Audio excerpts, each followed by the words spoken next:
Room 6. It was a cold night in October. James had been driving for hours. He was tired. His eyes were heavy. When he saw a small hotel by the road, he stopped. The sign said, "Riverside Inn, rooms available." Inside, the air smelled of old wood. A woman sat at the reception desk. She had gray hair and a serious face. "Good evening," James said. "Good evening," she answered. "We have only one room left, room 6. She handed him a key.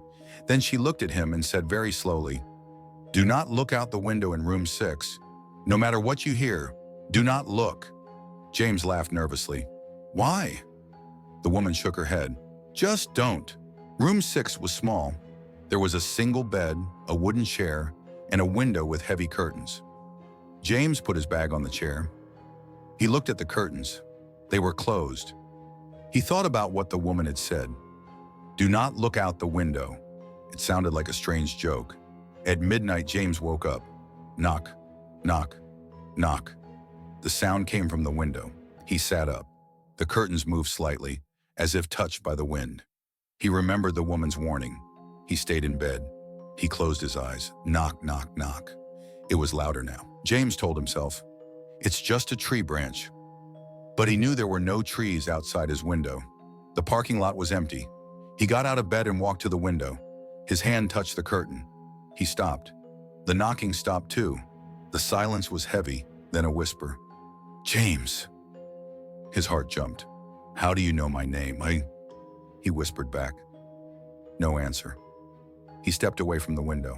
James sat on the bed, breathing fast. Minutes passed.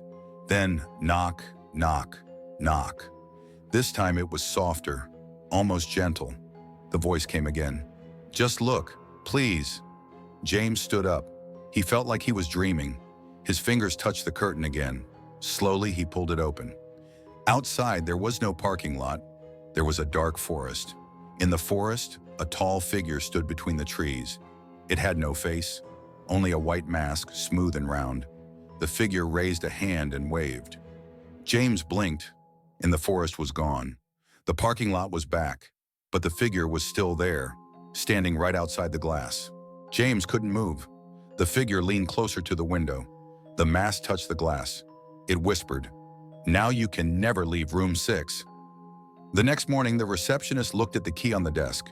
Room 6 was empty, but if you stood outside by the window, you could see a man inside, knocking to get out.